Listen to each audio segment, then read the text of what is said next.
निकालो, test for uniform convergence, test for uniform convergence of sequence of function, uniform convergence of sequence of function, sequence of functions,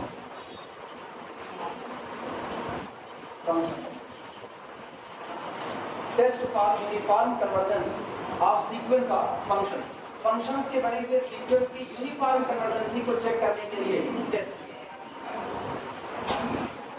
सबसे पहला test M N test, M N test statement लिखना, theorem है ये, theorem statement है, let sequence fn be a sequence of function, let sequence fn be a sequence of functions, be a sequence of functions on I, और सारे function किस पर, domain I पर define है, such that इस प्रकार में, such that limit n approaches to the infinity fn of x is equal to f of x for all small x belong to the iota, sorry, for all small x belong to the domain I, iota दिमाग में है, and let mn is equal to suprema of difference between fn of x minus f of x, such that x belong to the domain I. Then ये बताना, चमक वाले area में तो नहीं आ रहे हैं, ये चमकने वाला है कितनी दूर तक, ये वाला, ये भी चमक रहा है, अभी सही एमएन भी चमक रहा है, और कितनी दूर तक,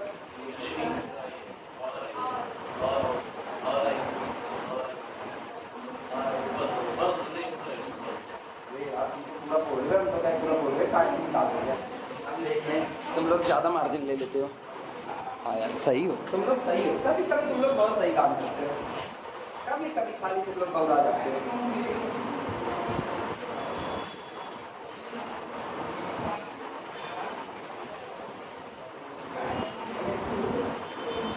Then sequence fn converges, then sequence fn converges uniformly on I if and only if, केवल और केवल तब, if and only if limit n approaches to infinity mn is equal to 0। ये स्टेटमेंट से बताते हैं, साथ है रबड़ इतनी अच्छी रबड़, अच्छा एक तरफ कटर एक तरफ रबड़, ये स्टेटमेंट लिखो, ठीक करते हैं।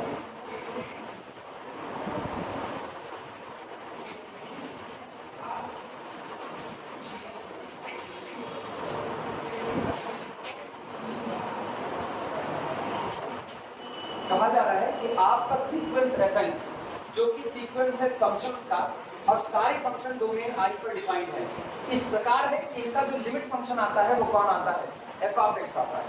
ठीक, सारे के सारे डोमेन में मौजूद x के लिए आपका limit function f of x बन रहा है।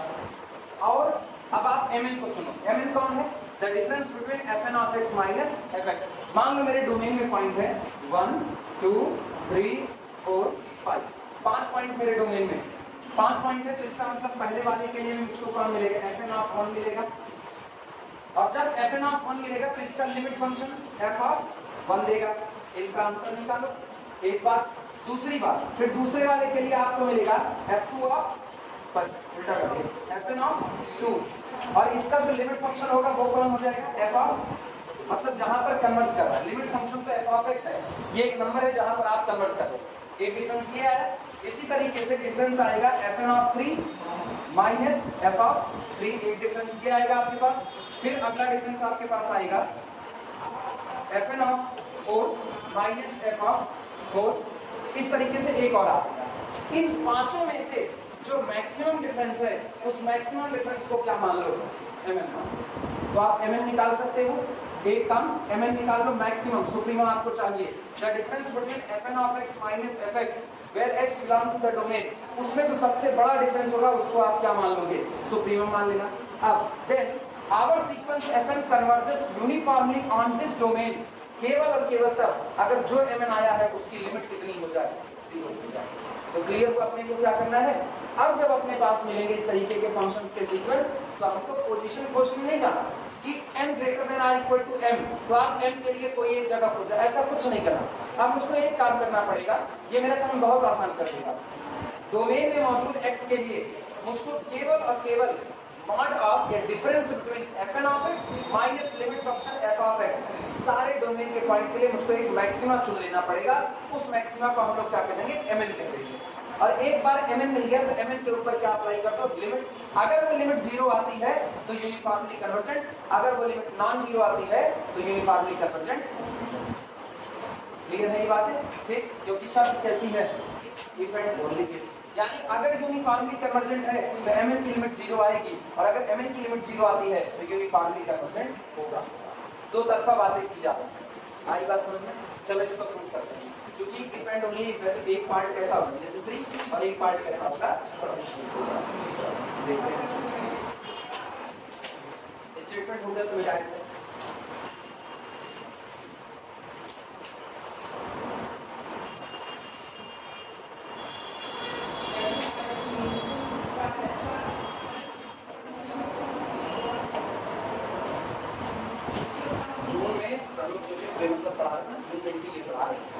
एक घंटे की क्लास और पता नहीं चलता ना, हवा हो जाती है। अब कॉलेज पहले है, कॉलेज को छोड़ भी नहीं सकते इस तरीके से कि कॉलेज नहीं जाएंगे तुमको पढ़ाएंगे, ये भी नहीं हो सकता। ये तुम लोग जान रहे हो, तुम्हारी क्लास नहीं छोड़ते तो कॉलेज कैसे छोड़ेंगे, वो भी तो इम्पॉर्टेंट है। वहाँ लोग भरोसे पे आते हैं, यहाँ पे लोग ऐसे ही। प्रूफ में सबसे पहले necessary part, N part, necessary part, N part. तो टाइम उसको हर जगह कम होता है, टाइम को हमेशा बढ़ोना चाहिए। 10:45 की क्लास में 10:30 पे बुलाया गया, 15 मिनट ही से कुछ तो मिले। उनको 10 बजे छोड़ेंगे, वहाँ पहुँच नहीं सकेंगे, उनको 10:15 बुला और 10:15 से 11:30 तक काम करेंगे, 1 घंटा 15 मिनट मिलता है। सुन, नेसेसरी पार्ट में क्या है, कंडीशन इज नेसेसरी आपको कहना, मतलब आप सारी चीज़ें मान करके चलो, और जब सारी बातें मान करके चल रहे हो तो आपको ये जो कंडीशन दी जा रही है ये आपसे टकरा जाए। हर बार आप कुछ मान के चलो, हर बार एक ही कंडीशन आपसे बार बार टकरा रही है तो आप विचार करके कहोगे यार ये कंडीशन तो आना नेसेसरी, मतलब mn की लिमिट का 0 होना नेसेसरी है। तो आप क्या मान के चलो, आप मानो कि माना मेरा फंक्शन का जो सीक्वेंस है वो यूसी, ये आप मान के चलो, यूसी मान के चलो, सुप्रीमा आप mn मान करके चलो, और बाद में आप mn के ऊपर लिमिट अप्लाई करके दिखाओ कि आपका mn कहाँ कन्वर्स करेगा, 0 पर जाकर के कन्वर्स करेगा।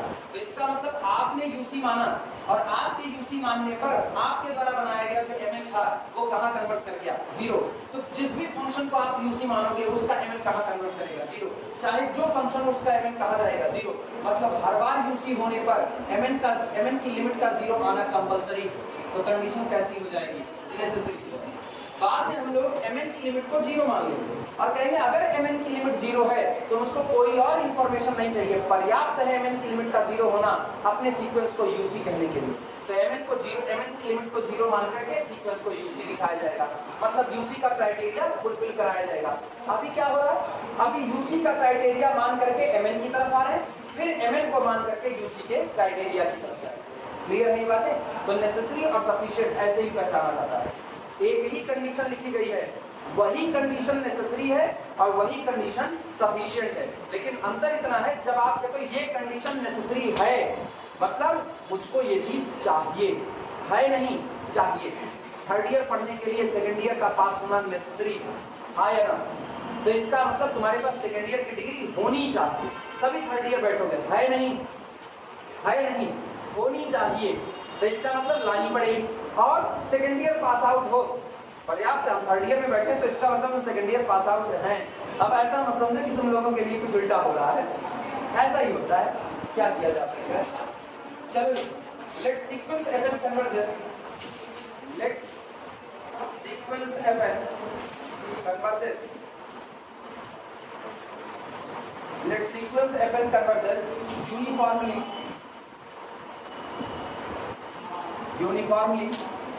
to f on domain I, so that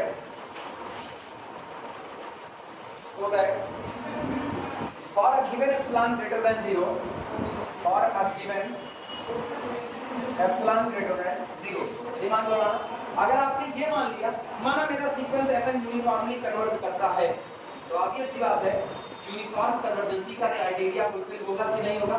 और यूनिफॉर्म कन्वर्जेंसी का क्राइटेरिया कहता है, अब आपको कोई भी एप्सिलॉन दिया जाए, whatever be the epsilon, the difference between fn of x and fx less than epsilon whenever n greater than or equal to a particular stage m and that stage only depend on epsilon. क्या ये criteria हम लिख सकते हैं? First year girls left, अरे नहीं वो तुम्हारा नाम यही से था, इसीलिए कर फर्स्ट ईयर गर्ल लेफ्ट, ये पहले पढ़ा। केवल एक बात कह रहे, हमने ये मान लिया कि माना मेरा सीक्वेंस ऑफ फंक्शन जो था वो यूसी है। अगर कोई चीज यूसी है तो बिना यूसी का क्राइटेरिया फुलफिल किए तो हो नहीं सकता। और यूसी का क्राइटेरिया कहता है कि the difference between fn of x minus fx always less than epsilon whatever be the epsilon and whenever small m greater than or equal to a particular stage small m and that stage only depend on epsilon। Domain के point पर वो depend करने वाला नहीं है। तो क्या आप इस क्राइटेरिया को अब यहाँ जगह दे सकते हैं? लिखना comma, so that for a given epsilon there exists, यहीं पर मौजूद होगा a positive integer, मतलब यहाँ पर एक पोजीशन मौजूद होगी स्मॉल m, such that जो इस प्रकार की पोजीशन होगी कि the difference between fn of x general term and our limit f of x conformly less than epsilon for all n greater than or equal to m, okay? And for all small x belong to the I, m depend only on epsilon, ये बात दिमाग में रखना, m depend only on epsilon।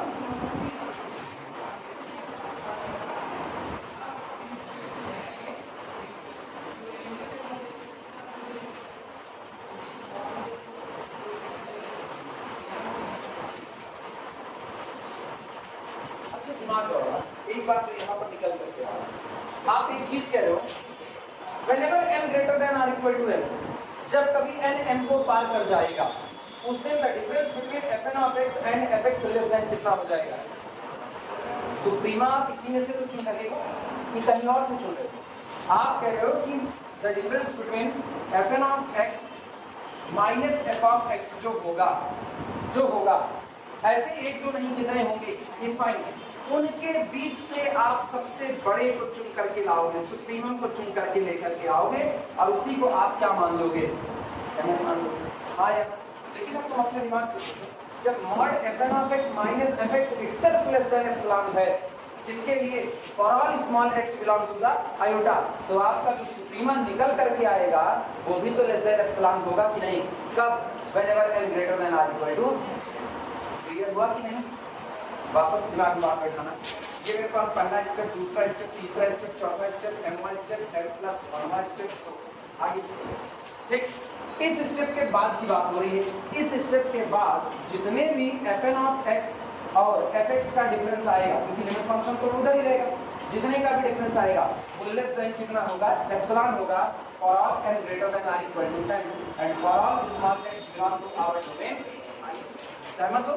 तो ये बताओ भैया, अगर इतने के ही बीच में से आप सुप्रीमा तलाश करोगे, इतने के बीच में से सुप्रीमम तलाश करोगे, तो यहाँ जितने लोग इस तरीके से आएंगे वो सारे लेस देन कितना है? एप्सिलॉन। और इन्हीं के झुंड में से कौन निकलेगा? सुप्रीमम, दैट इज mn निकलेगा।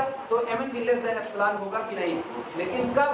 whenever n greater than or equal to, लिखा जा सकता है कि नहीं लिखा? इसी बात को हम यहाँ पर लिखने जा रहे हैं। आई बात समझ में?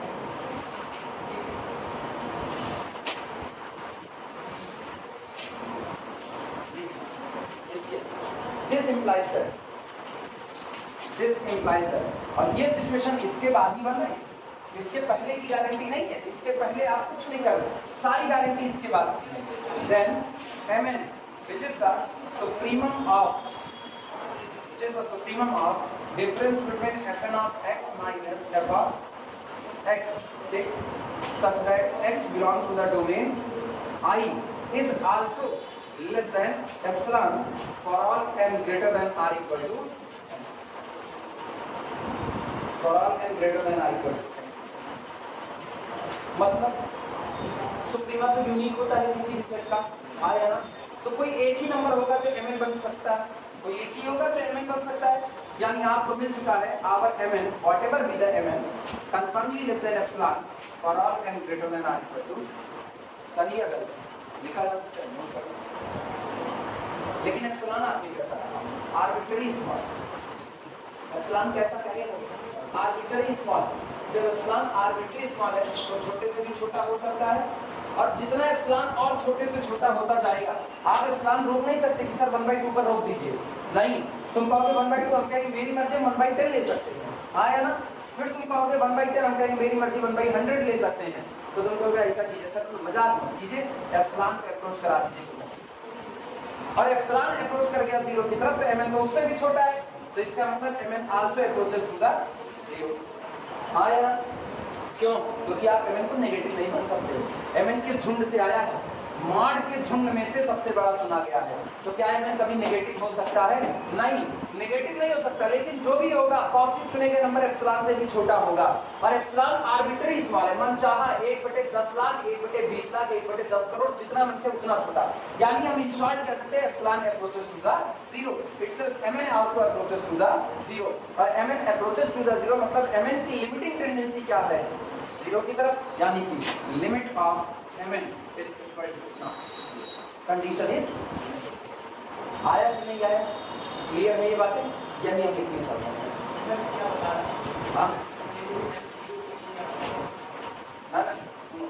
हाल ये था कि अपने को ये कहा गया कि अब आपका एक फंक्शन का सीक्वेंस आपको दिया जा रहा है। अब जो फंक्शन का सीक्वेंस आपको दिया जा रहा है उसके लिए हम आपको एक टेस्ट दे रहे हैं, थर्मामीटर थमा दिया। किसी को बुखार है? नाप लिया है, नहीं है, पता चल गया। कोई झूठे कह नहीं हमको बहुत तेज बुखार है, आज स्कूल नहीं जाएंगे, मुंह खोलो, थर्मामीटर से नाप। यही तो कंडीशन अपने आप में थर्मामीटर दिया गया, जिस थर्मामीटर का नाम दिया गया mn टेस्ट, कोरोना टेस्ट। अगर mn टेस्ट पॉजिटिव आ गया, आप यूसी हो, कोरोना है, और नहीं आया तो आप नहीं हो सकते हो। mn टेस्ट की एक बात, mn टेस्ट ने कहा आप एक काम कीजिएगा, पहले तो आप अपना लिमिट फंक्शन निकाल लीजिएगा, वो आपको मिल जाएगा। लिमिट फंक्शन मिलने के बाद फिर आप अपने डोमेन में बैठे हुए सारे x के लिए the difference between fn of x minus fx निकाल लीजिएगा एक पर्टिकुलर स्टेप के बाद, आफ्टर m टर्म के बाद, क्योंकि लेस देन एप्सिलॉन आप पहले टर्म से नहीं हो सकते, हो भी सकते हो नहीं। जब आप लेस देन एप्सिलॉन होने लगोगे, उस टर्म के आगे से जितने टर्म आ रहे हैं उन सब के झुंड में से आप किसको निकाल लीजिएगा? mn। जो mn आपका आएगा उस mn की आप लिमिट निकाल लीजिएगा। अगर सोचो the difference between fn of x minus fx, इसमें से आप सबसे टॉप नंबर चुन रहे हो, सबसे बड़ा नंबर, और वो सबसे बड़ा नंबर भी भाग रहा है किसकी तरफ? 0 की तरफ, तो क्या बाकी भाग पाएंगे दूर? वो तो और भी 0 की तरफ आ जाएंगे।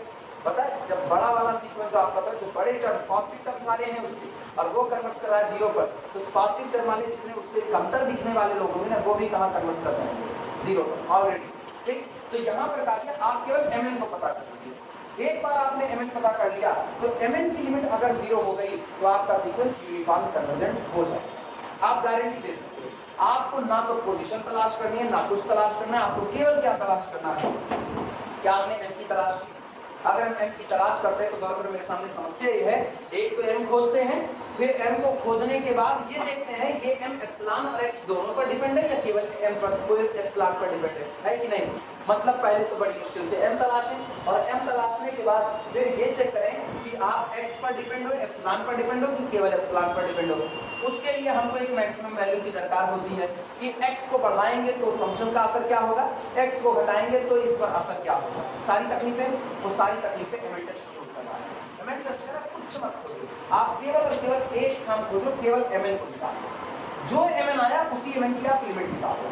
चूंकि एमएन इस डिफरेंस में सबसे बड़ा वाला डिफरेंस है, सुप्रीमा है, इसलिए अगर एमएन कन्वर्ट कर जाता है 0 पर तो गारंटी है कि आपका सीक्वेंस यूसी है। एक टेस्ट होना है तो हमने क्या किया, हम सीक्वेंस को यूसी मान लिया। अब मेरे को ये कहना है ये कंडीशन हर बार आपको नेसेसरी है, मतलब आपने जो बात कही वो बात गलत नहीं है। जब जब मुझको मेरा सीक्वेंस यूसी मिलेगा तब तक मेरा एमएन अपनी लिमिट क्या कर रहा होगा, 0। लेकिन दावा तो साबित करो। आपने कह दिया हमने मान लिया, ऐसा नहीं है। आप एक बात कह रहे हो, हम उसी बात को सही साबित करने जा रहे हैं कि ठीक है, आप ये कह रहे हो कि सिर्फ एमएन को 0 कर दो और सीक्वेंस यूसी हो जाएगा। तो पहले मुझको ये गारंटी लेनी पड़ेगी क्या हर यूसी के लिए एमएन की लिमिट 0 आएगी, हर यूसी के लिए एमएन की लिमिट 0 आएगी। पहले तो ये दावा साबित हो।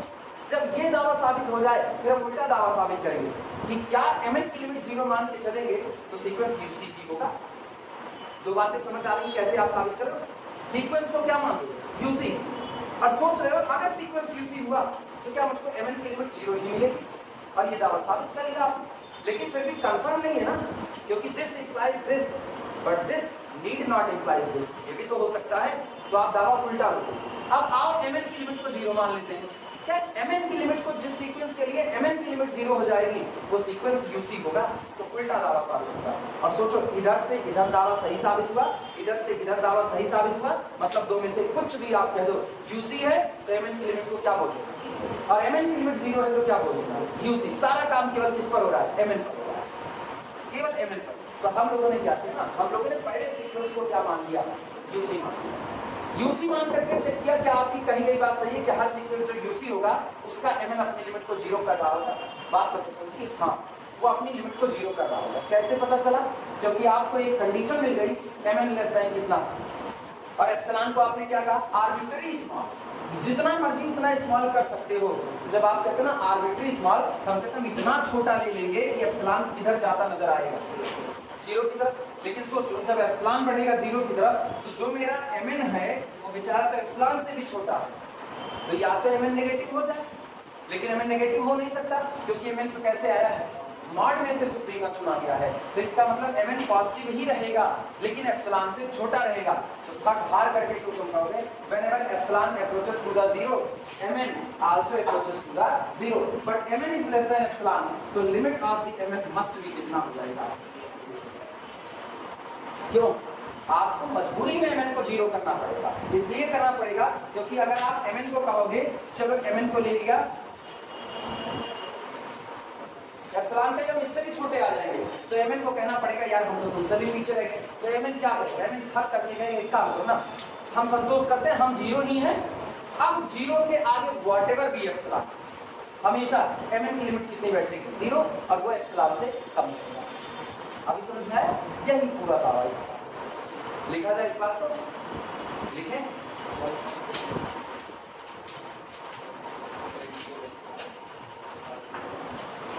क्योंकि मुझको ये नहीं पता ना 0 से जस्ट पहले वाला पॉजिटिव नंबर कौन है, और जो 0 से जस्ट पहले वाला पॉजिटिव नंबर है एप्सिलॉन वो भी हो सकता है। तो मजबूरी में एमएन को एप्सिलॉन से पीछे ही लेना है, बराबर नहीं लगाया, कंफर्म ही लेस देन। तो एमएन जब रहेगा एप्सिलॉन के पीछे चिपक करके खड़ा रहेगा। अब सोचो 0 के जस्ट पहले भी एप्सिलॉन हो सकता है, एप्सिलॉन 0 नहीं हो सकता है। तो एप्सिलॉन ने अपनी एक जगह तो छोड़ दी ना, 0 नहीं हो सकते, लेकिन 0 के जस्ट पहले या 0 के बाद कुछ भी वो हो सकते हैं। तो एमएन क्या कहेगा, रहना तो मुझको तुम्हारे पीछे ही है, और तुम 0 के जस्ट बाद का भी ले सकते हो, सॉरी जस्ट पहले का ले सकते हो, बाद ये पहले, इधर बाद, 0 के बाद राइट साइड में ना, 0 के जस्ट बाद का भी ले सकते हो। तो हमको तुमसे पीछे रहना पड़ेगा, तो मेरी मजबूरी हम कहाँ बैठे हैं, 0। तो एमएन अपनी लिमिट को कितना कर देगा, अभी क्लियर हुआ।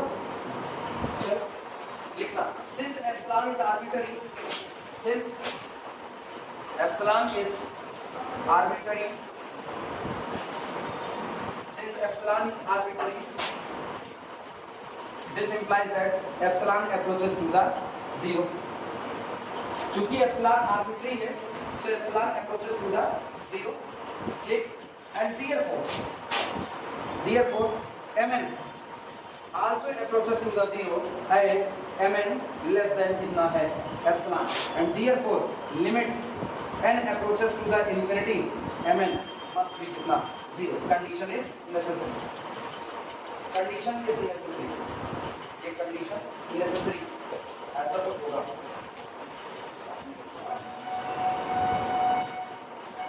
दस मिनट अपने पास sufficient time.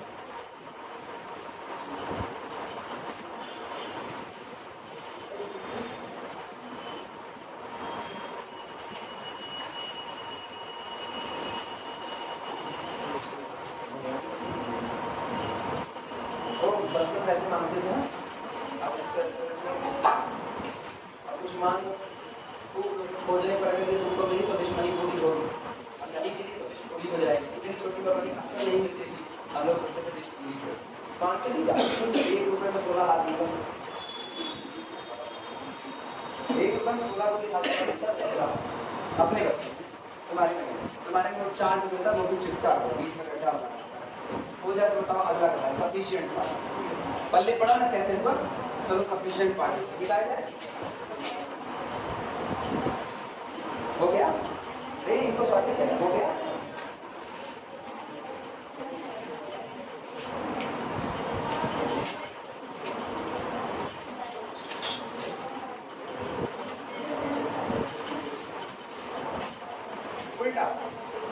उल्टो. अब इसको मानो mn की लिमिट 0 होती है.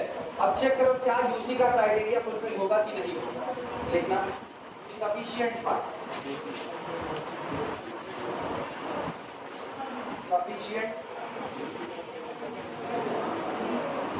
Sufficient part. Let limit n approaches to the infinity mn is equal to 0. अब सोचो इसके ऊपर ना तुम सीक्वेंस की डेफिनेशन अप्लाई करो. If limit of the sequence is equal to something, याद करो क्या कहा जाता था. If limit of a sequence an is equal to कितना हो जाता था l, यानी ये सीक्वेंस कहां कन्वर्ट करे l पर, then there must exist a stage. यहां पर एक स्टेज ऐसी आएगी the difference between general term and our limit less than epsilon for all n greater than और इक्वल टू n. लिखा जा सकता है कि नहीं. तो क्या यही बात यहां ना लिख दें कि mn difference 0 is less than epsilon for all n greater than और इक्वल टू n. आया. लेकिन वास्तविकता में ये कौन है, mn तो बेचारा खुद ही पॉजिटिव है. 0 घटेगा कोई असर आएगा नहीं, मॉड का भी असर है नहीं, यानी mn less than epsilon for all n greater than और इक्वल टू. क्या ये बात लिखी जा सकती है कि कुछ नहीं है, सीधा सीधा लिमिट की definition, epsilon delta definition of limit. याद आया. चलो ये कपड़े रख देना, मेरा कपड़ा इसमें खोला है, ये नहीं रहा यार, ये यहाँ शिक्षा क्लासेस का नहीं है. हम अपना मार्कर और अपने आप को और अपना कपड़ा और अपनी किताब को साथ लेके चलते हैं. कौन अपने आप को छोड़ के चलता है. Limit n approaches to infinity mn, then for each epsilon greater than 0, for each epsilon greater than 0, इसलिए किसी भी चुने गए epsilon greater than 0 के लिए there exists a positive integer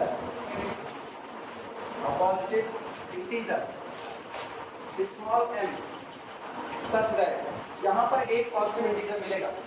पता है वो एक पियर्सन मीडिया में बी करुणाकरन फेमस राइटर है साउथ इंडियन, तगड़ी किताब लिखे हैं बी करुणाकरन रियल एनालिसिस. मेरे पास उनकी किताब है. वो इस बात को लिखे है, मेरे को पहली बात है वो मेरे पास बहुत दिन से वो किताब. उस किताब को हम पढ़ते नहीं थे, अपने पढ़ देते थे. कुमरेशन की किताब पढ़ देते थे, एस्कुरेशन अजीत कुमार इनकी पढ़ते थे, और ये एस.सी. मलिक ये हो गए इन लोगों की, इनको पढ़. इसमें नहीं लिखा था. पियर्सन मीडिया के वो बी करुणाकरन की बुक है उसमें लिखा हुआ था यही जो बात वो बोलते हैं देयर एग्जिस्ट अ पोजीशन. वो पोजीशन नहीं लिखे थे, वो स्टेज लिखे थे. There always exist a stage for a convergent sequence that after that stage the difference between any term and our limit less than pre-assigned quantity epsilon. B Karunakaran इसको stage लिखे हुए हैं. मेरे को लगा कि मतलब ठीक है चलो हम सही बोल रहे थे, वरना ना मेरे को एक थोड़ा सा होता है यार बड़े राइटर की अगर लैंग्वेज आपको लिखी लिखाई मिल गई तो आप अच्छा समझते हो. बाकी सही तो था, ये पता सही था, लेकिन हम ये सोच सकते ना कोई राइटर इसको लिख दे तो और उल्टा कर जाए, बस ठीक है, अब तो यही होगा।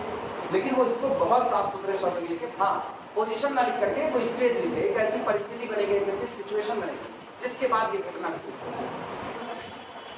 Limit mn is equal to 0, then for each epsilon greater than 0, there exists a positive integer small m such that the difference between, लिखते रहे, mn minus 0 less than epsilon for all n greater than or equal to m। और ये बात हमेशा hold होगी for all small x belong to the I। Domain के हर एक point for all small x belong to the domain I। यानी कि this implies that mn is conformably less than epsilon for all n greater than or equal to m for all small x belong to the I domain के हर point पर।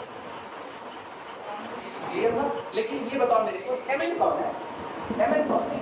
mn is the supremum of mod of fn of x minus f of x such that x belong to the domain I, it is less than epsilon। यही आपका mn है।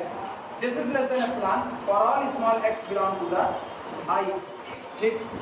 For all n greater than or equal to, लिखा जा सकता है कि नहीं? अच्छा ये बताओ, अगर सुप्रीमा जो है वो एप्सिलॉन से छोटा है तो जितने mod fn of x minus f of x बनेंगे इस स्टेज के बाद वो सारे एप्सिलॉन से छोटे होंगे कि नहीं? तुम सोचो n greater than or equal to m के बाद इनफाइनाइट लोगों की भीड़ में से आपने सबसे बड़े को चुना और वो भी एप्सिलॉन से छोटा, तो बाकी जितने बचे वो भी ऑटोमेटिकली किससे छोटे? क्योंकि तुम तो सुप्रीमा से छोटे हो और सुप्रीमा एप्सिलॉन से छोटा है, तो आप तो ऑटोमेटिकली किससे छोटे हो? एप्सिलॉन से। यानी this implies that mod of fn of x minus fx conformably less than epsilon for all n greater than or equal to m and for all small x belong to the domain। कुछ नजर आया? ये कौन? UC का criteria आया ना? Confirm हो गया। This implies that sequence fn is uniformly convergent। आपका सीक्वेंस कैसा रहा? Uniformly convergent. सोचो mn की लिमिट को 0 मान दिए और मेरा सीक्वेंस कैसा आ गया? यूसी आ। और सीक्वेंस को यूसी मान लिए तो mn की लिमिट कैसी आई? 0 आई। प्रूफ हो गया। ठीक, आप कुछ भी उठाएंगे ना, कुछ भी उठाएंगे वो नहीं पाएगा। ठीक, इसीलिए फिलहाल इसी पर ऐसे जय है, उसी पर होते ना, कल हम लोग मेडिकल करते हैं। एक रियल लोगों को बड़ी एक्स्ट्रा क्लास देनी है, हमको वो बड़ी एक्स्ट्रा क्लास देनी है। मेरा यूसी का जो हिस्सा है वो खत्म कर रहा है। यूसी पढ़ा था, यूसी कम है, 4-4 घंटे करके पढ़ाए थे, तब 8 क्लास में यूसी खत्म होती है। 8 क्लास 4-4 घंटे के साथ लास्ट वाली बैच चलती है। हाँ 32 घंटे। सवाल ज़्यादा लगाओगे तो ये हमेशा मान करते थे, लेकिन पता है अगर हम यूसी में इतने सवाल ना करवाएं ना तुमको यूसी समझ ना आता। अभी कम से कम यूसी में हम जाते हैं इस क्लास में, यूसी में सभी लोगों का कॉन्फिडेंस होता है, एक आध लोगों का बाकी सबका यूसी में कॉन्फिडेंस बना होता है।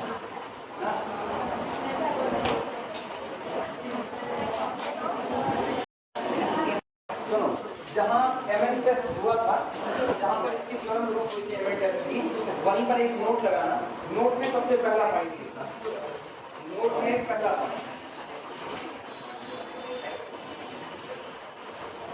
पॉइंट है mn is equal to maximum value of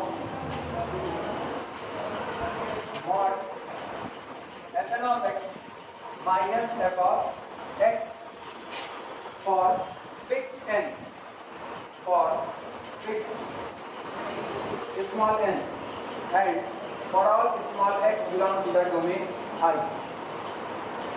जो आपका mn है वो difference between fn of x और fx, इनके बीच में जो सबसे बड़ा, यानी fn of x और fx का जो सबसे बड़ा अंतर होगा उसी अंतर को हम लोग क्या मान रहे हैं?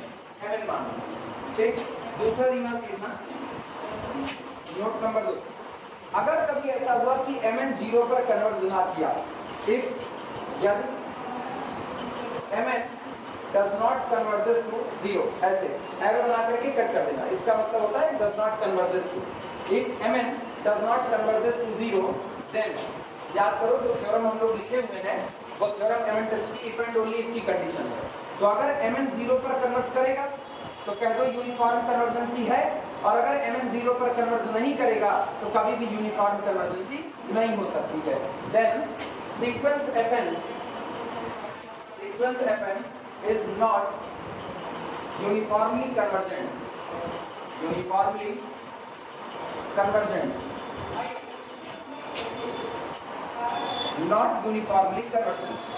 अगर mn 0 पर कन्वर्ज नहीं करेगा तो ऐसे में सीक्वेंस fn कभी भी यूनिफॉर्मली कन्वर्जेंट नहीं होगा।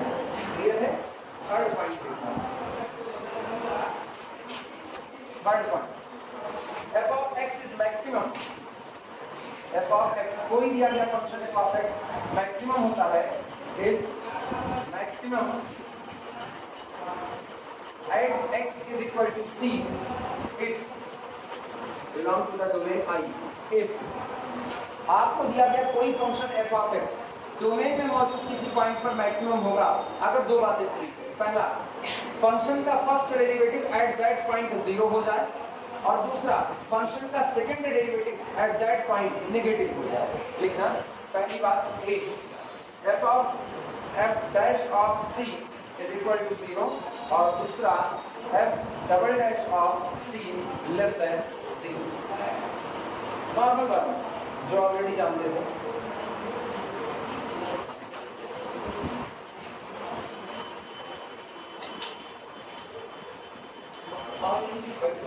फटाफट इसको नोट करो। एक लोग कौन, एक लोग किरण, और एक लोग कौन? साक्षी। साक्षी कौन है? तुम लोग साक्षी कौन? तुम हो? अरे वो पुराना नाम रखो, ऐसे ही अभी दो लोग कर रहे हैं। कौन है साक्षी? तुम भी साक्षी हो? दो लोग। कौन साक्षी का सवाल है? ये तुम साक्षी पाठक नहीं, अलग अलग नाम रख लिया। आप ऐसे को कह दे तो मेरा नाम तो कोई नहीं क्या है?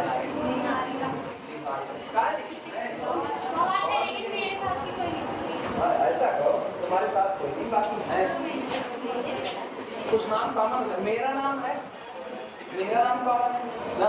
उधर सेकंड सेमेस्टर में एक लड़का पढ़ता है, थर्ड सेमेस्टर में मुलाकात करेगा, उसका नाम है अनुभव, मेरा नाम है अनुभव। आप उनका अनुभव सवाल बताओ तो आप उससे सवाल पूछने का मतलब खुद ही लगा दें, हमको सवाल लगाओ। कौन सा? नहीं, उसको हम मारेंगे तो वो कहेगा आज अनुभव मार खाए। वो बाहर जाएगा, वो कहेगा आज अनुभव मार खाए। लोग कहेंगे अनुभव कौन मार खाए, ये अनुभव मार खाए या वो अनुभव खाए? तो कहेगा मेरा पता इसका पता नहीं, वो पुराना वाला। इसको लिखो भाई, फटाफट नोट करो तो आगे बढ़े सवाल लगाना है, जल्दी से सवाल कंप्लीट हो जाएगा।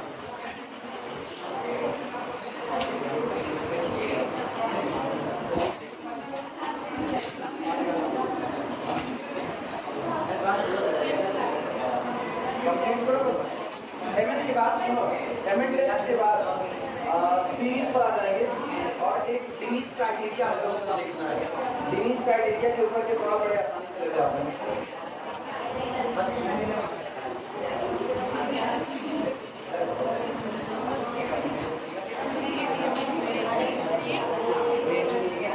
इस संडे लंबी एक्स्ट्रा क्लास पढ़ने के लिए तैयार है ना, और ये नहीं पढ़ाएंगे, ये खत्म करेंगे। ये बहुत दिन से चल रहा है, लटका पड़ा बहुत चल रहा है, टाइम नहीं बच रहा है, इसके सवाल ही नहीं है। तो भाई बताना, फटाफट शुरुआत करें।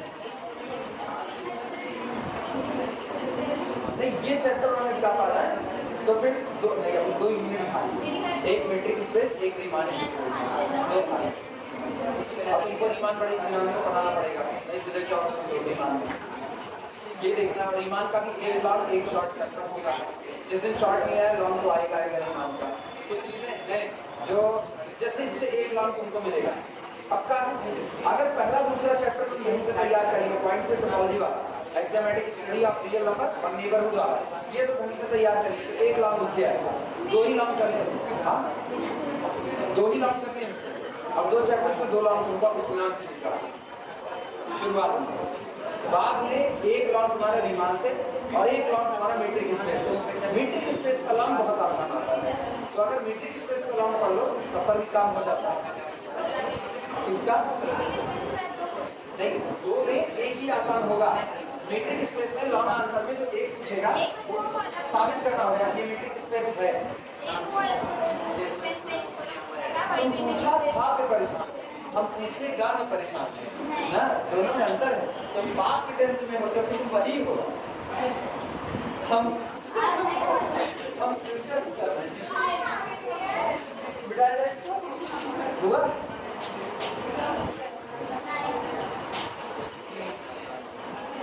हम कुछ नहीं करते। जब ये ऐसी बात करेंगे तो घूम फिर करके बातें वहां पहुंच जाते हैं। हम कुछ नहीं करते, हम बहुत सीधे हैं, इतने सीधे उतनी सीधी जैसे जलेबी होती है। Round round round full stop. Problem लिखा so that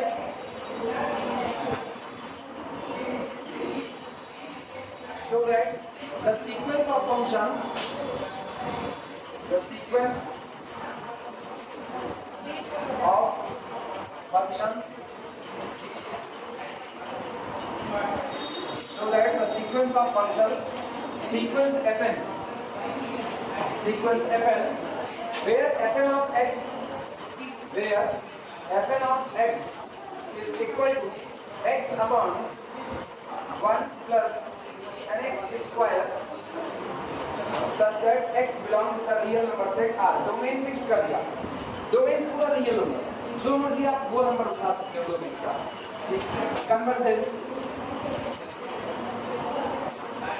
converges uniformly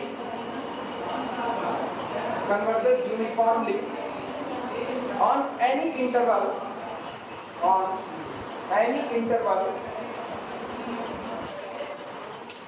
close interval A B. कहा जा रहा है आप जो मर्जी को क्लोज इंटरवल ए बी उठा लीजिए, उसमें आपका दिया गया ये सीक्वेंस यूनिफॉर्मली कन्वर्ज करेगा, जहां पर सीक्वेंस के अंदर जो फंक्शन रखे गए हैं वो डिफाइंड है x upon 1 plus nx square. Check करो क्या ऐसा न्यूमेरिकल पहले हो चुका है कि नहीं, मतलब ये न्यूमेरिकल पहले हो चुका है कि नहीं, क्योंकि कई है ना x upon 1 plus n square x square हुआ है,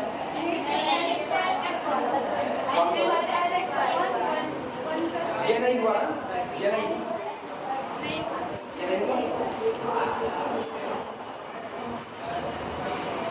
एक चीज देखना,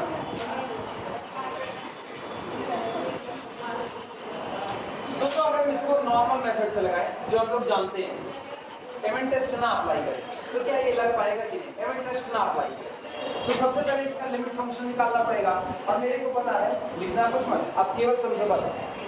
लिमिट f of x की बात कर रहे हैं, limit function f of x is equal limit n approaches to infinity fn of x is equal to limit n approaches to infinity, ये आपका जाएगा x upon 1 plus nx square. चूंकि x मेरा रियल की दुनिया से है, x बिलोंग टू R, और हमको इसकी कन्वर्जेंसी चेक करनी है किस पर? क्लोज इंटरवल ए बी पर। तो इसका मतलब पर्टिकुलर टाइम में मेरा डोमेन क्लोज इंटरवल कितना हो जाएगा? ए बी हो जाएगा, क्योंकि x हम यहीं से उठाएंगे। अब सोचो इसमें मेरा x फिक्स हो जाएगा, आया ना, और x फाइनाइट बना रहेगा। n अप्रोचेस टू इंफिनिटी पर, लिमिट कितनी आएगी?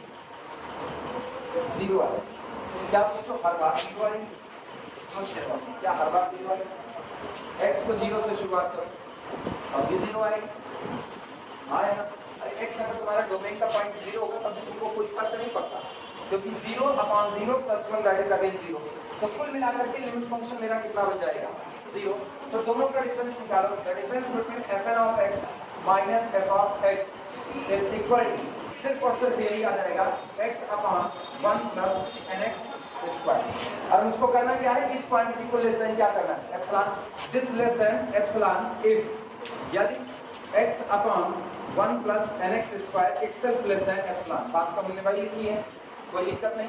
यानी इफ, यदि पलट दो पूरा, 1 plus nx square upon x greater than कितना हो जाएगा? एप्सिलॉन। यानी कि इफ 1 अपॉन, ठीक है, 1 plus nx square is greater than x by epsilon. अब x के ऊपर बात फंस गई, आपको नहीं पता x क्या है, क्योंकि उसने कहा आप एनी क्लोज इंटरवल ए भी उठा लो, एनी। तो जब एनी उठा लोगे तो उसमें नेगेटिव भी तो आ सकता है, और जैसे नेगेटिव आएगा तो बराबर तुम यहाँ इनइक्वालिटी पलटने वाली है, और अगर x पॉजिटिव रहा तो इनइक्वालिटी बच जाएगी। सची सुची क्या नाम है?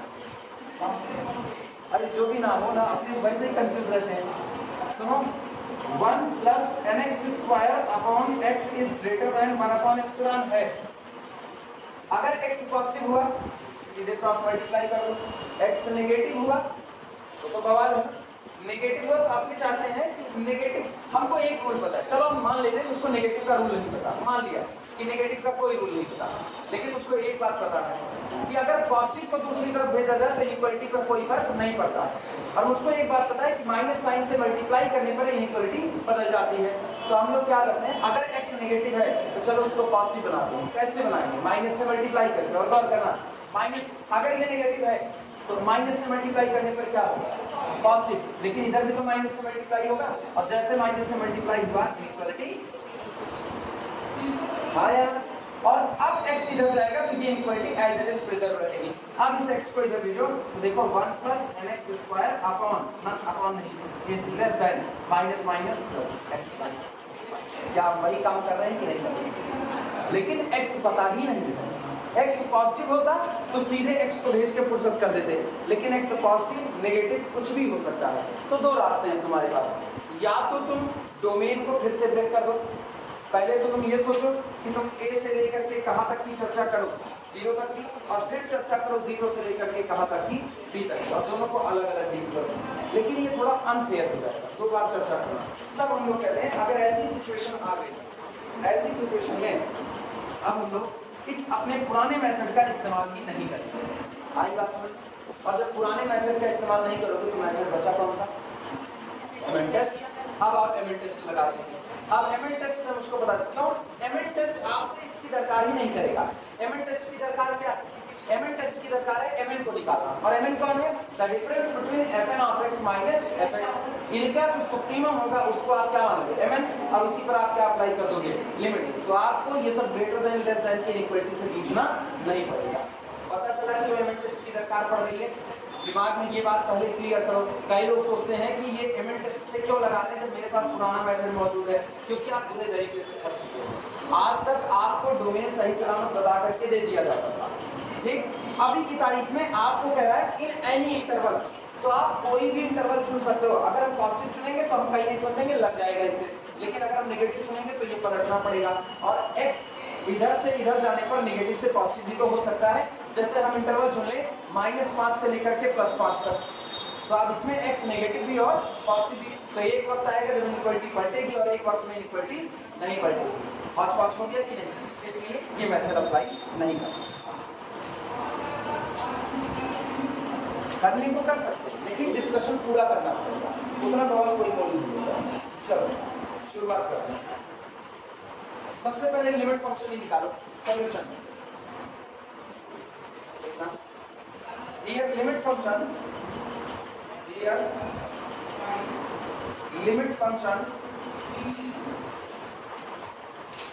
function f of x बराबर limit n approaches to infinity fn of x, and this is equal to limit n approaches to infinity x upon 1 plus nx square, and this is equal to conformally 0. This is equal to conformally 0 for all small x belong to the real number set capital R. आप किसी भी real number को उठाओ उसमें हमेशा limit आपकी क्या आएगी? 0।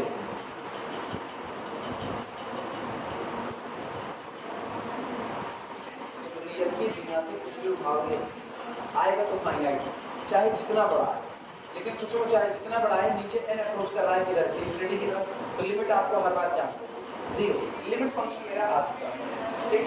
अगला काम मेरा है mod fn of x minus क्या कैलकुलेट करना? f of x। चलो उसे भी कैलकुलेट करते हैं। Now mod fn of x minus f of x is equal to mod x upon 1 plus nx square, बस। क्योंकि f ऑफ x आपको कितना है 0, तो लिखने की कोई जरूरत नहीं। मॉड घटा भी नहीं सकते हो अपने आप से, क्योंकि आज x कहाँ से बिलोंग कर रहा है पता नहीं है, वो पॉजिटिव है या नेगेटिव। अगर पॉजिटिव होता तो मॉड की जरूरत ही ना पड़ती। ठीक,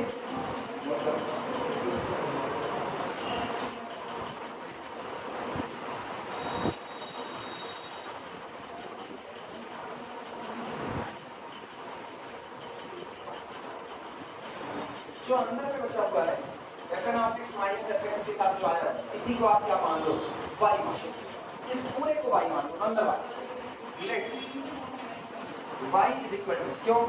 क्योंकि आपको इसका मैक्सिमा चाहिए, इसका mod fn of x minus fx का सुप्रीमम आपको चाहिए।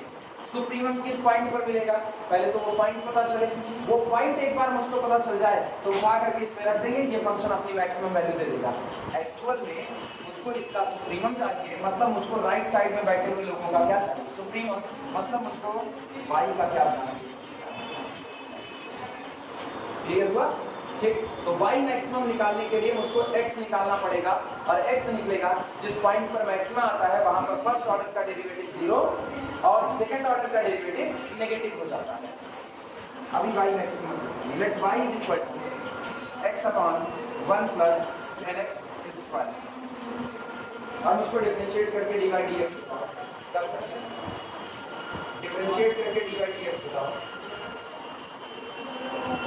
फार्मूला याद है ना, पहले नीचे वाला छूट जाता है, ऊपर वाला डिफरेंशिएट होता है, फिर माइनस का साइन लगता है, फिर ऊपर वाला डिफरेंशिएट होता है, नीचे वाला छूट जाता है, मतलब दोनों बार एक ही छोड़ देते।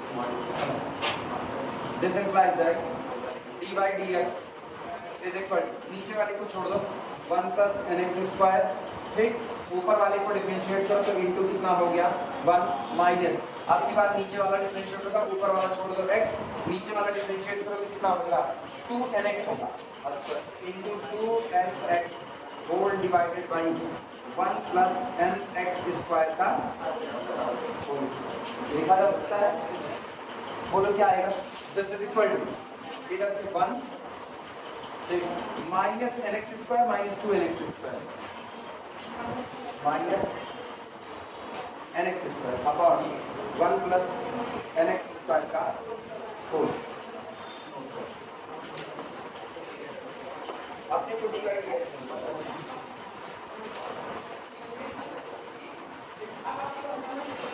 अब चाहे आप मैक्सिमा की बात करो चाहे आप मिनिमा की बात करो, फर्स्ट ऑर्डर का डेरिवेटिव उसके लिए क्या होना पड़ेगा, 0 होना पड़ेगा। लिखना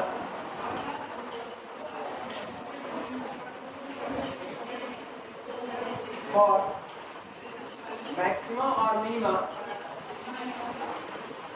फॉर मैक्सिमा और minima dy dx must be equal to 0, यानी this implies that 1 minus nx square upon 1 plus nx square का whole square is equal to कितना हो गया 0। और दिमाग दौड़ाना, ये कभी नीचे वाली क्वांटिटी 0 नहीं हो सकती, कभी नहीं हो सकती। x एक्सेल पर 0 हो जाए फिर भी बगल में बैठा हुआ n इंटू ये 0, लेकिन ये बगल में बैठा हुआ 1 उसको बचा करके रखेगा। और अब हम इसको इधर ट्रांसफर कर देते हैं, तो this implies that 1 minus nx square is equal to 0 implies that x square is equal to, इसको उधर कर दो 1 अपॉन, सही है गलत सोच लो, x बराबर 1 by root n, this implies that x is equal to 1 upon 10, drop negative sign, negative to drop,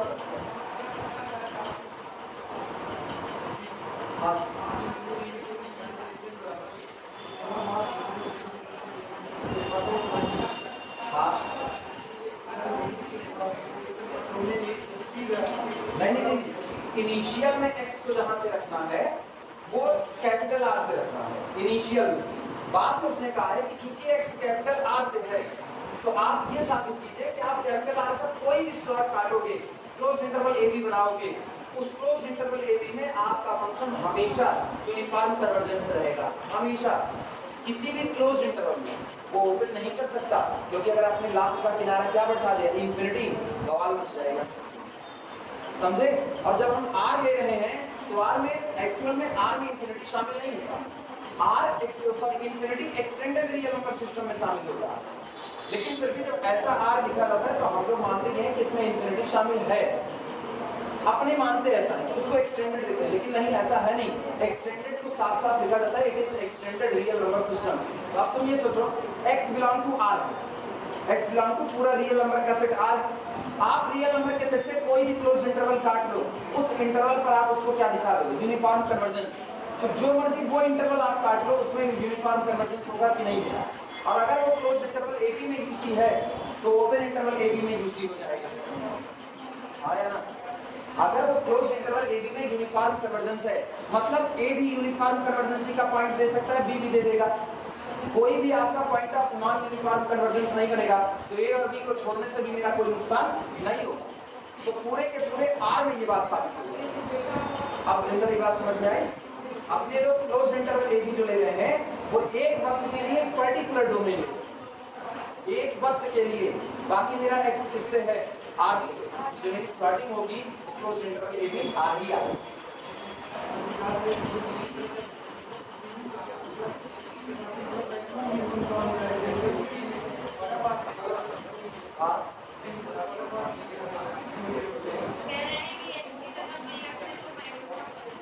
x की जगह क्या रखें, बी रख दे तो मैक्सिमम मिल जाएगा ना। ना ना सुनो अंदर, पहले तो तुम ये डिसाइड करो ना, x upon 1 plus nx square, ये nx स्क्वायर, ये इंक्रीजिंग फंक्शन है या डिक्रीजिंग फंक्शन है?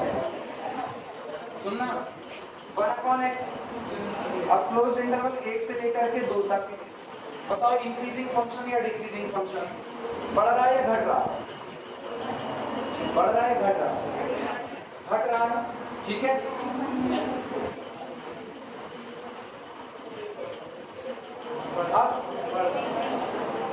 अब क्या हुआ, इंक्रीज, अभी इंक्रीज किया। अब तुम सोचो फंक्शन आज भी वही, इसीलिए ना फंक्शन नहीं, ये एक्सप्रेशन है, फंक्शन अपने डोमेन के साथ आता है। अब अगर ये डोमेन ले रहे हैं, दोनों नेगेटिव भर दे रहे हैं, तो यही चीज क्या कर रही है, इंक्रीज, और यही जैसे पॉजिटिव की दुनिया में गई, ये क्या करना चालू कर देगी, डिक्रीज करना चालू कर। बात पता चला? तो इसीलिए कहा जाता है ना कि आप इसको देख करके पहले डिसाइड करो आपके डोमेन में ये इंक्रीजिंग है या डिक्रीजिंग है। लेकिन सोचो डोमेन के नाम पे मुझको धोखा क्या दे रहा है, करेक्ट, किसी भी क्लोज इंटरवल में उठा लो, किसी भी क्लोज इंटरवल में, तो आप एक तरफ नेगेटिव का हिस्सा छूटा, एक तरफ किसका छूटा, पॉजिटिव का, हम दोनों जगह पर चेक करेंगे, उसके बाद हम कह पाएंगे अगर ये इंक्रीजिंग हुआ, पूरे आर पर इंक्रीजिंग हुआ, तो हम लोग कह देंगे कि लास्ट वाले पर मैक्सिमा दे देगा, तब तो बवाल ही खत्म था, तब हम एमएन टेस्ट लगाते ही क्यों? अगर वो क्लोज इंटरवल ए बी में नेगेटिव की दुनिया में सॉरी डिक्रीज कर रहा है, तो हमें पहले पॉइंट पर क्या करेगा, मैक्सिमा देगा, तो हम पहले पॉइंट पर मैक्सिमा निकाल लेते, बवाल ही खत्म हो जाता। लेकिन बवाल इसका है ना, जो फंक्शन ये बनता है x upon 1 plus nx square, check ही नहीं कर सकते हो अभी सीधे सीधे। अब बात समझ में, इसीलिए हम लोग यहाँ से जा रहे हैं, हम लोग को पॉइंट निकालते हैं जिस पॉइंट पर मैक्सिमा या मिनिमम मिल सकता है। और सोचो लिखे क्या है, मैक्सिमम और मिनिमम, क्योंकि मुझको नहीं पता सॉल्व होने के बाद जो पॉइंट आएगा उसमें मैक्सिमम मिलेगा या मिनिमम मिलेगा, नहीं पता। अभी तो हम लोग निकालेंगे सेकंड ऑर्डर का डेरिवेटिव। इस पॉइंट पर अगर सेकंड ऑर्डर का डेरिवेटिव मेरा पॉजिटिव आ गया तो ये मिनिमा वाला पॉइंट है, और अगर ये नेगेटिव आ गया तो ये पॉइंट किसका हो जाएगा, मैक्सिमा। तब इसी पॉइंट पर मुझको इसकी मैक्सिमम वैल्यू मिलेगी। और पता है अगर इस पर नेगेटिव आ गया, ध्यान बढ़ाना, अगर इस पर नेगेटिव आ गया तो हम लोग कुछ नहीं करेंगे, वाई में यही पॉइंट पर उठा करके रख देंगे और सारा बवाल खत्म। मुझको मैक्सिमम वैल्यू मिल चुकी है, वाई मैक्सिमम, मतलब मुझको क्या मिल गया, एम एन मिल गया, और एम एन के ऊपर हम लोग क्या लगा देंगे, लिमिट लगा। अभी ये बात सबको समझ आ रही है? कोई ऐसा जिसको अभी भी कंफ्यूजन हो? चले चलो, दिक्कत दूर हुई वीरेंद्र? नेचर पता करना सबसे बड़ी बात है, और जब तक एक्स सेट नहीं होगा तब तक नेचर नहीं कर सकते। और अब तो दो दुनिया बढ़ चुकी है, नेगेटिव और पॉजिटिव, दोनों में देखना पड़ेगा। अपने लोग आसान रास्ते से जाते हैं, कठिन रास्ता नहीं। कठिन रास्ते से आप सबकी चर्चा करो, नेगेटिव में आओ, फिर पॉजिटिव में जाओ, वहाँ इंक्रीजिंग बताओ, यहाँ डिक्रीजिंग, फिर यहाँ के लिए शर्त रखो, वहाँ के लिए शर्तें रखो, फिर आप सारी बात बताओ। ये सब करने का बवाल, जब अपने हाथ में 12 खाने की रिंच है तो चाहे जो भी खाना लगा दो, खुलना है, बस नटबोल्ट खोलने से मतलब है, काम खत्म।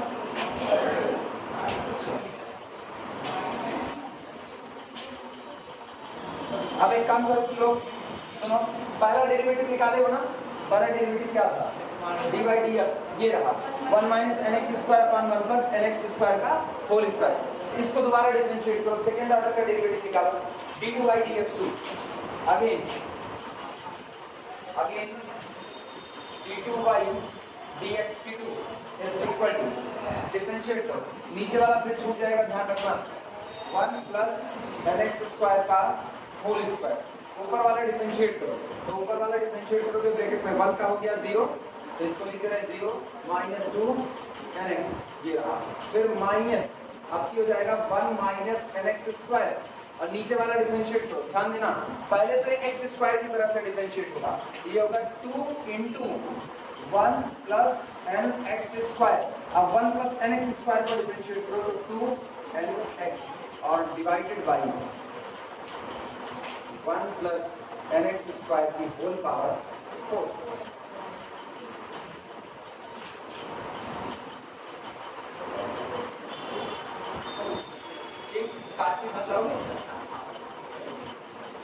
काट बचाओगे, अगर कुछ कट कुछ जाए बड़ी अच्छी बात है, ना कटे तो छोड़ देना है। और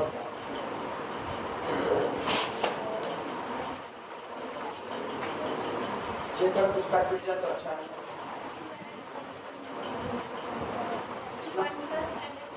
कॉमन कर 1 plus N x square common कर लेते हैं, 1 प्लस एन एक्स स्क्वायर यहाँ से कॉमन आ गया, ब्रैकेट के अंदर में क्या बचेगा, ब्रैकेट में माइनस 2 एन एक्स भी कॉमन कर लें, वो भी ठीक है, तो इसको बाहर निकाल लेते हैं, 2 एन एक्स बाहर निकालिए, ब्रैकेट में क्या बच रहा है यहाँ पर, ये एक हिस्सा बचेगा और ये माइनस के साथ, minus 1 minus N x square, सही है।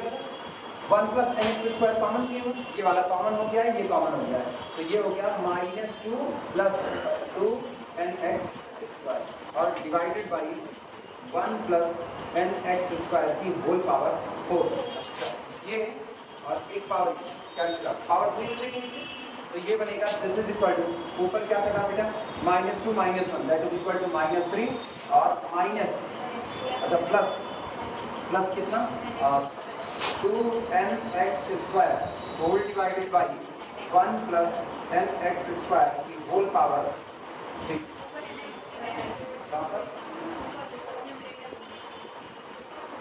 ये अच्छा 2 एन एक्स स्क्वायर अपॉन, अब जो तुमको पॉइंट मिला है x is equal to 1 upon root N, इस पॉइंट को उठा करके इसमें रखो, देखो क्या होता है, लिखना नाउ d2 by dx की टू, हाँ कहाँ पर, अच्छा इंटू 2nx बचा हुआ है ना, क्या बताएं मतलब अंदर का मेरा मैकेनिज्म खराब हो गया, अब उनको गार्बेज में बेच देना चाहिए मेरे घर वालों को, मेरे घर वाले बेच लेंगे पता नहीं कर, जाने की उम्मीद में है कि कभी कभी कबाड़ भी सोने में बिक जाता है। d2 by dx की two at x is equal to 1 upon under root n, वैसे बेचेंगे हमको खरीदेगा ही कौन, ये भी तो बात है, कबाड़ मेरे को कोई नहीं है। दिस इज इक्वल टू रखो, ये सब जगह पर रखो, कितना होगा -3 प्लस n इंटू, सुनो x स्क्वायर की जगह पर 1 बाई रूट n रखना है, तो 1 अपॉन कितना n, और whole divided by 1 plus n into 1 upon n whole to the power 3 into 2 into n into 1 by n, सही है गलत, ये n और ये कट गया, और ये ऊपर अंडर रूट n बचेगा, तो एक काम करते हैं ना, -3 प्लस 1 दैट इज -2, ये आया आपका -2 अपॉन नीचे वाले हिस्से में 2 की घात 3 2 3 4 2 8 बाई 8 और ये आपका आ गया इंटू 2 अंडर रूट एन, 2 1 के 2 2 चौके 8। अपने को इतनी जरूरत नहीं, अपने को पता नेगेटिव आ गया है लेस देन। और काटो पीटो मत, सीधे बताओ ये पॉजिटिव आगे वाला नेगेटिव, टोटल कैसा आया नेगेटिव। मतलब आपका जो d2i dx2 आया वो x is equal to 1/√n पर कैसा आया नेगेटिव। यही वो पॉइंट है जहां पर आपको मैक्सिमम मिलेगा। क्लियर हुआ कि नहीं? इसी पॉइंट को रख देंगे mn मिल जाएगा। पूरा काट पीट दो ना। हाँ कुछ गलत हो गया क्या? कहाँ पर ये -3 + 1 गलत है कैलकुलेशन, सारी सही है, चेक कर लो। मेरे ख्याल से ये यही है -3 + 1।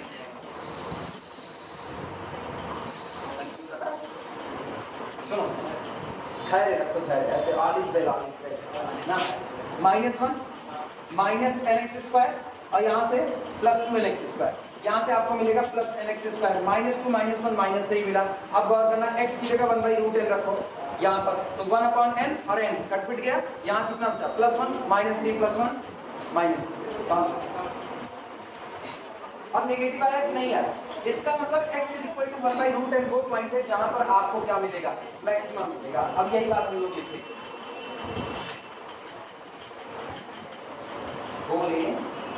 बोला जाए लिखना। So y is maximum, so y is maximum, y is maximum at x is equal to 1/√n। इसलिए y x is equal to 1/√n पर कैसा होगा मैक्सिमम होगा। पता है अपने नेगेटिव साइन क्यों नहीं लिए? वो मॉड लगा हुआ है। मेरे को पॉजिटिव वैल्यू ही चाहिए। जो mn चुना जाएगा वो कैसा चुना जाएगा पॉजिटिव। तो अगर आप ऊपर जो यहाँ पर मॉड x/1 + nx² आपका आया हुआ था, इसमें आप x की वैल्यू नेगेटिव भी लोगे ना तो भी आपको चाहिए mn कैसा पॉजिटिव चाहिए। तो आप पॉजिटिव वैल्यू बिना लेकर के चलते हैं, बस मेरा काम हो जाएगा। और चूंकि एक और चीज ये आप लोग +-1/√n मिल रहा था, दोनों सेम मिल रहे थे, तो इसका मतलब प्लस डालते तब भी वही मिलता, माइनस डालते तब भी वही मिलता, कोई अंतर ना आता। इसीलिए अपने लोग ना प्लस साइन को अडॉप्ट करके चलिए। अगर मेरे पास कई वैल्यू हो पॉजिटिव नेगेटिव तो मुझको सब पर अलग अलग चेक करके देखना पड़ेगा। लेकिन जब सेम ही मैग्नीट्यूड है तो आपको चेक करने की कोई नीड नहीं है। मैक्सिमम टाइम में आपका ये वर्क कर जाता है। मेरी बात समझ पा रहे हो?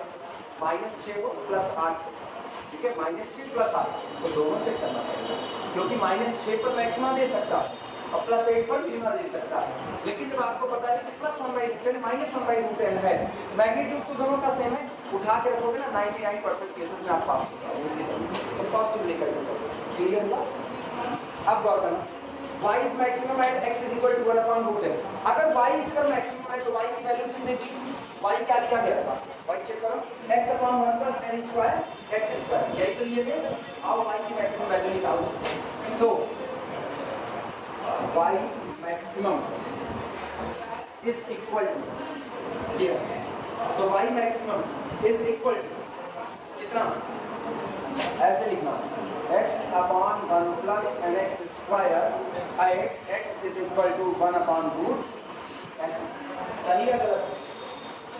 जिस पॉइंट पर मैक्सिमम देगा उसी पॉइंट को उठा करके y की रखना। साक्षी के लिए और बताना, अभी तो हम यहीं पर पहुंचे हैं। यही काम है। रख के बताओ कितना आएगा? क्या 1/√n 1/√n मिल गया। y maximum equal to 1/2। और सोचो यही मेरा कौन हो जाएगा? mn बनने वाला, यही मेरा mn बनेगा। नोट करो,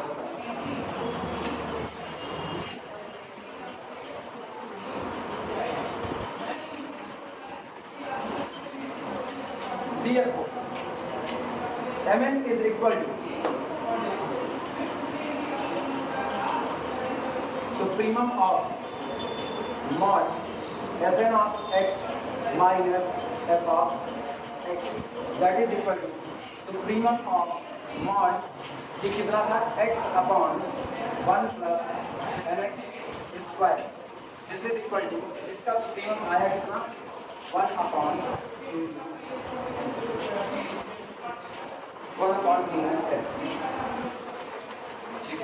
और आप किसमें ले क्लोज इंटरवल ए बी में, whatever be the close interval A B, चाहे तो ऐसे बता देना x belong to the close interval A B, बता देंगे काहे के लिए लगाओ।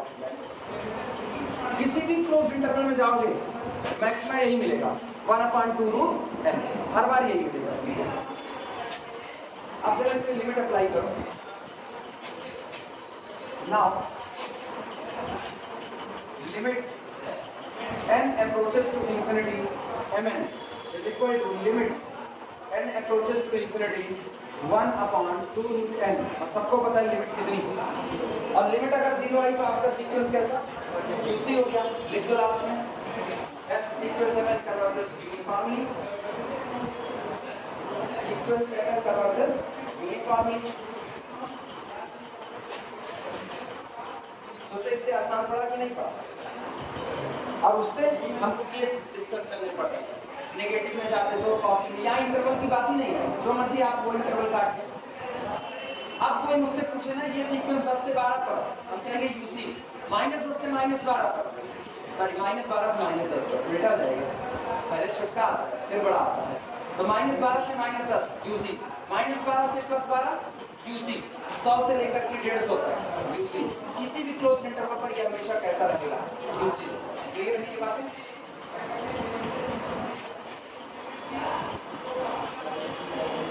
इस संडे को कोशिश करेंगे कि इस संडे तक इसका मामला निकालें किसी तरीके से। ये बहुत खास चलता है, छोटा नहीं। अभी हम लोग समझना फंक्शन का चक्कर, अभी लोग सीरीज की UC चेक करें, फंक्शन के बाद सीरीज की UC चेक करनी पड़ेगी, और इसके बाद का आर्टिकल है, और सीरीज में भी तुमको टेस्ट करने पड़ेंगे, तो वो भी लंबा है, वो भी छोटा नहीं है, UC बड़ा है।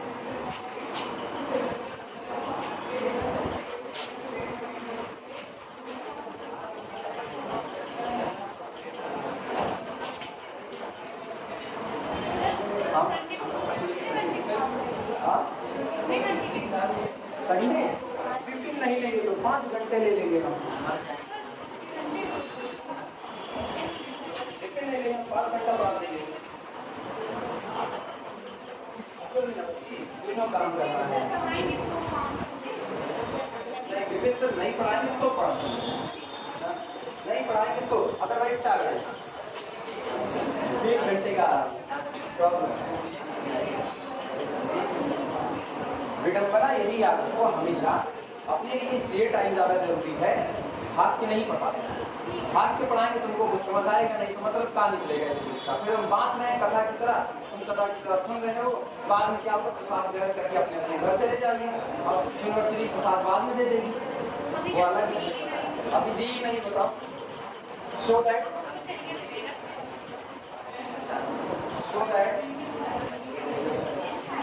the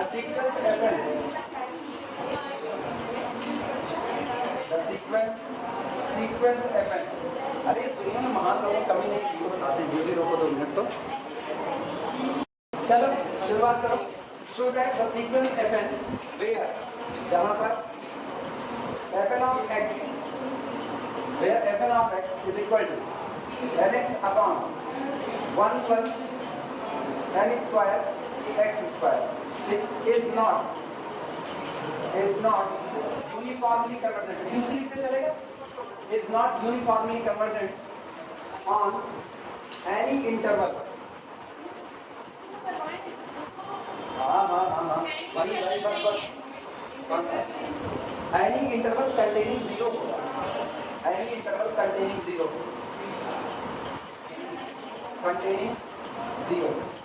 यही। अब आया, अब तुम लोग वो पन्ना वहां पर पलट लो, क्या था आपको close interval 0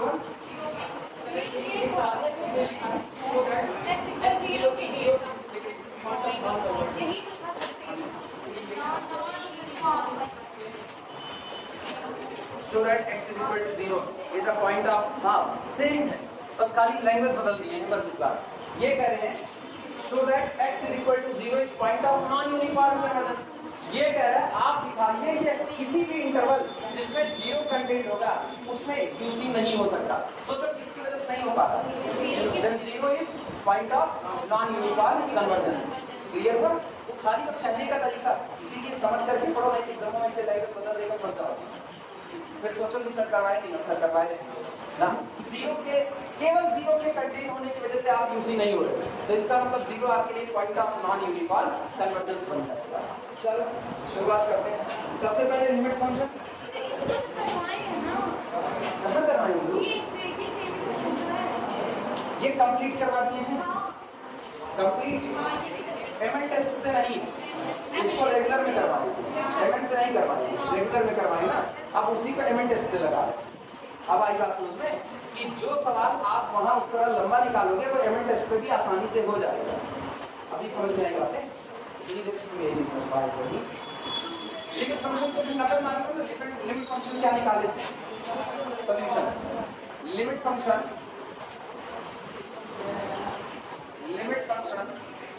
f of x is equal to limit n approaches to infinity nx upon 1 plus n square x square। ऊपर नीचे से इनको कॉमन किया जाए तो this is equal to limit n approaches to infinity, ऊपर n को रहने दो, नीचे से n स्क्वायर कॉमन कर लो, तो ये आएगा आपका 1 upon n square plus x square. सही या गलत? ये बन गया कैंसिल। आप कितना बनेगी लिमिट 0, क्योंकि नीचे n मौजूद करेगी। लिमिट आपकी कितनी होगी 0। नोट कर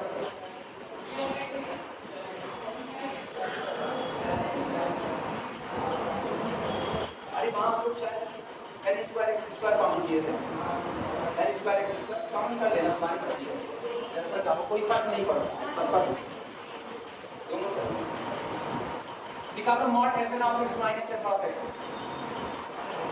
mod now mod fn of x minus f of x is equal to mod nx upon 1 plus n square x square minus 0, क्योंकि लिमिट फंक्शन आपका क्या होगा 0, तो this is equal to mod nx upon 1 plus n square x square।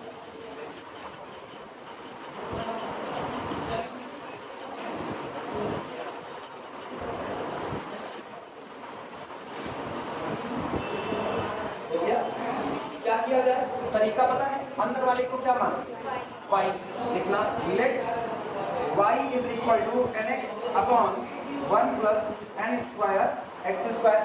अब dy dx और d2y dx, लेकिन dy dx निकाल करके आप पता करो x की वैल्यू कितनी आ रही है, तब जब पहला डेरिवेटिव आपका कितना हो जाएगा 0। कैलकुलेट करो, dy dx is equal to 1 plus n square x square, ठीक है। nx का डिफरेंशिएशन केवल और केवल कितना n हुआ, माइनस इसके बाद nx और फिर ब्रैकेट में 2n square x divided by 1 plus n square x square का whole square. This is equal to 1 plus n cube x square minus 2n cube x square upon 1 plus n square x square का whole square is equal to, ये आपका आएगा 1 minus n cube x square upon 1 plus n square x square का whole square.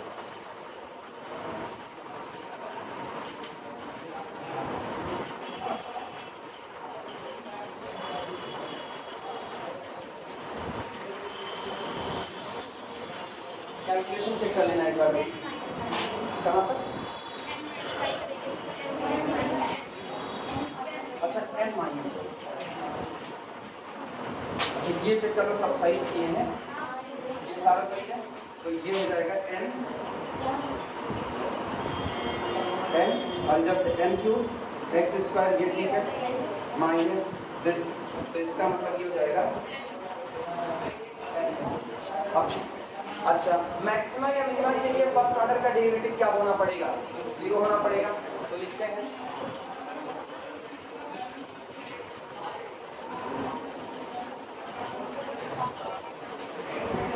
लिखा for maxima और minima, for maxima और minima dy dx confirmly will be 0.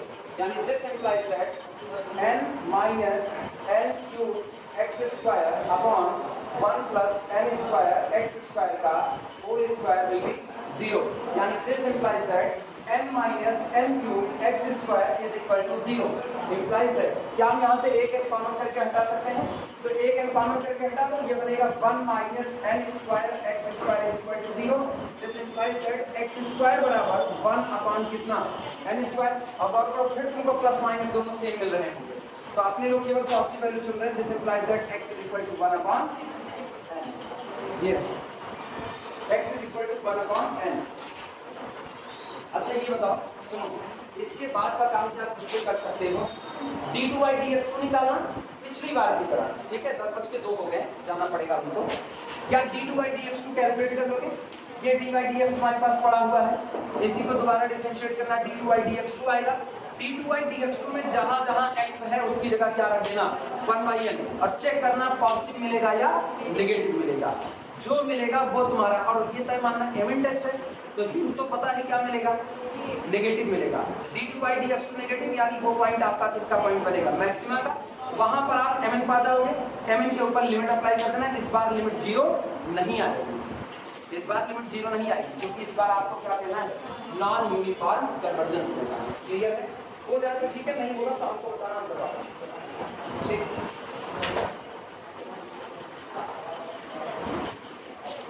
Limit तो बता दें कितनी आएगी, ठीक है, कल भी नहीं बताएंगे.